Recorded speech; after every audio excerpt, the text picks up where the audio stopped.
Oh iya, sebentar lagi ya. Biar diselang-seling ada perempuan. Oke, terima Monggo, kasih. Umi. Assalamualaikum warahmatullahi wabarakatuh. Saya mau tanya, kalau memang Yesus itu Tuhan, kenapa kok datang belakangan? Terus Tuhannya Nabi Adam sampai Adam Idris Nuh Soleh sampai Nabi ke-23 itu siapa Tuhannya? Memang cul-culan ngadeg dewe. Ngerti maksud saya? Kalau memang Yesus itu Tuhan, kenapa datang belakangan dan nggak pakai baju lagi? Ngerti maksudnya ya? Mestinya kalau Yesus itu Tuhan, itu datang duluan dong. Kenapa kok duluan Nabi Adam? Iya. Terus Yesus dianggap Tuhan alasannya karena nggak punya bapak. Nabi Iya. Adam lebih berhak nggak punya bapak dan ibu dong. Iya Bu. Iya. Saya paham Bu, tapi kalau marah-marah jangan di depan saya Bu. Santai Bu. Kemudian yang kedua, Lo tadi yang bertanya Ibu nanya apa? yang Lah pertama, Ibu kalau nanya jangan di sana, hadapkan sini langsung. Jadi biar tahu. iya. Tadi yang ditanyakan Ibu apa yang pertama tadi? Kalau memang Yesus itu Tuhan, Kalau memang Yesus itu Tuhan, kenapa datang belakangan? oh kenapa datang belakangan? Nggak seperti sebelum Adam, mestinya kalau Tuhan itu. Ya mungkin Kok buruknya males belum sekali ada sih Bu. Tuhan, kok males sih? Buruknya belum ada mungkin. Dalam? Buruknya belum ada. Oh, buruknya belum Iya ada. belum ada gitu ya. Oke ya. Pertama, yang kedua. kedua Bu. Kalau memang Yesus itu Tuhan, Lo lagi tapi Yesus dia, Tuhan lagi terus. ya, kalau memang Yesus itu Tuhan, Iya. Yesus menerima kitab Injil dari mana? Tuhan menerima dari mana? Tuhan kok menerima dari langit? Loh, langit itu siapa? Loh, ngerti maksud saya? Kalau memang Yesus itu Tuhan, kenapa dia menerima kitabnya diterima dari mana? Berarti dari Tuhan Allah toh? Ngerti maksudnya ya? Iya. Berapa Bu yang ditanyakan Bu? Ada Oke, Jangan jadi banyak-banyak, sebenarnya Bu. kalau orang Islam, Hah? kalau orang Islam percaya kepada Taurat, Zabur, Injil, Al-Quran, Iya. otomatis. Hah? Tapi Iya. kalau orang Kristen kenapa Al-Quran nggak dipercaya, kok nggak adil ya? Iya Bu. Iya.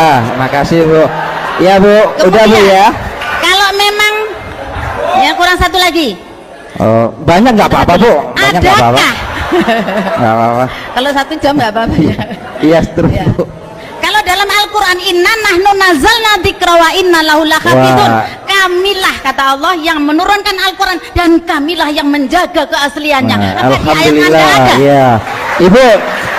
Ibu sudah jadi ustadzah tadi itu. Apa di ayat itu ada? Iya. Dan ada Kak, kalau di dalam Islam jutaan orang yang hafal Al-Quran, sehingga ketika ada salah, ada kekeliruan bisa diperbaiki. Iya. Oke Bu. Dibenarkan. Terima kasih Tetapi Bu di ya. situ apakah ada yang hafal Oke. kitab Injil? Iya. Kurang satu lagi Iya ya, Bu. Bu. Oh iya. Udah Bu, terlalu Bahasa banyak Bu. ya? Ini terlalu Kalau banyak Bu. bahasa, Hah? Hah? kalau bahasa Anda Hah? tidak ada pinjam bahasa orang Ah. Islam, nggak apa-apa. Ada Natal Akbar gitu barangkali. Iya. Nggak apa-apa.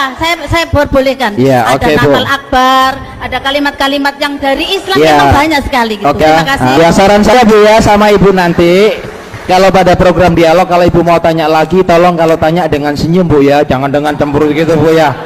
Oke, monggo Pak Mandurung silakan jawab. terima kasih Bu.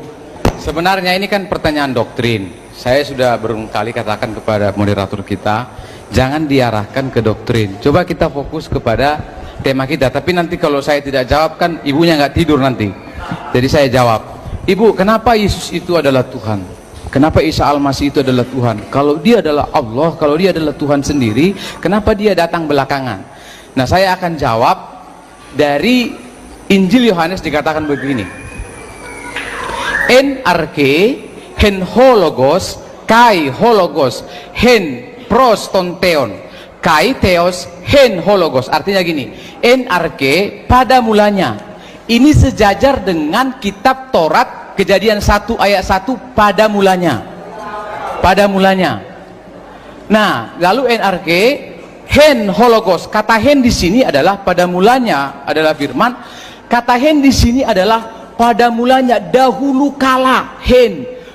Dahulu kala yang sangat dahulu kala, artinya sejak Allah ada logos itu sudah bersama dengan Allah. Dikatakan di sini en arge hen hologos, pada mulanya adalah firman, kai hologos, dan firman itu hen prostonteon, dan firman itu bersama-sama dengan Allah. Kata pros itu artinya sama atau tinggal dengan Allah, bersama dengan Allah, sehakikat dengan Allah. Dikatakan hologos hen prostonteon kai theos hen hologos. Ini yang salah dalam penerjemahan bahasa Indonesia, karena kalau dalam bahasa aslinya adalah kai theos hen hologos, tapi kalau dalam bahasa Indonesia dan firman itu adalah Allah dalam bahasa Indonesia. Dalam bahasa asli bahasa Yunani, kai theos hen hologos artinya Allah lah firman itu. Saya akan jawab. Jadi maaf kata, kalau tadi kita sudah baca teks itu, kenapa Isa Al-Masih itu disebut Tuhan? Kalau dia Tuhan, kenapa datangnya belakangan? Jadi hologos prostonteon artinya logos itu bersama-sama dengan Allah. Logos itu kan firman atau perkataan, beda dengan rema. Jadi logos itu seperti firman Allah sendiri yang kekal. Dikatakan di sana hologos prostonteon, firman itu pada mulanya bersama-sama dengan Allah. Sama seperti saya,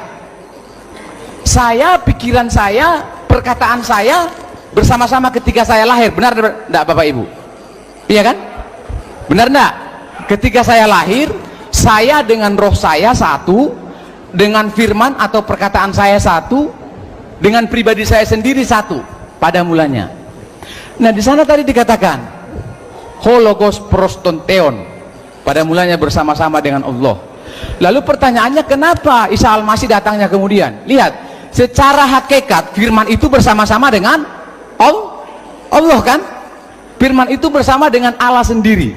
Lalu dikatakan kai theos hen hologos, dan Allah lah firman itu.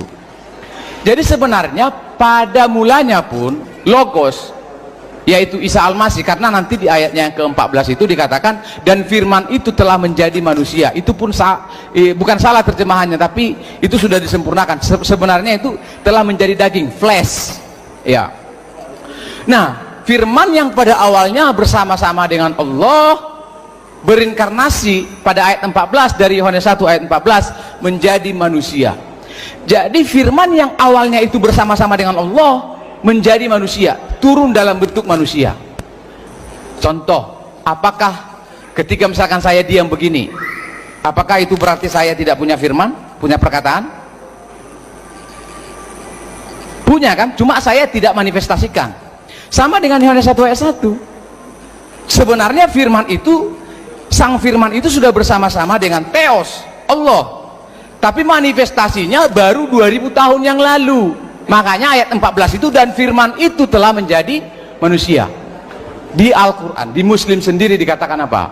Firman Allah itu kan datang dari Allah. Pertanyaan saya, apakah firman Allah itu diciptakan? Kan tidak juga. Sama, kalau di Muslim dikatakan begini, firman Allah itu nuzul dalam bentuk buku. Apa susahnya bagi Allah turun dalam bentuk manusia? Nah, sekarang problem yang sangat rumit adalah begini nih.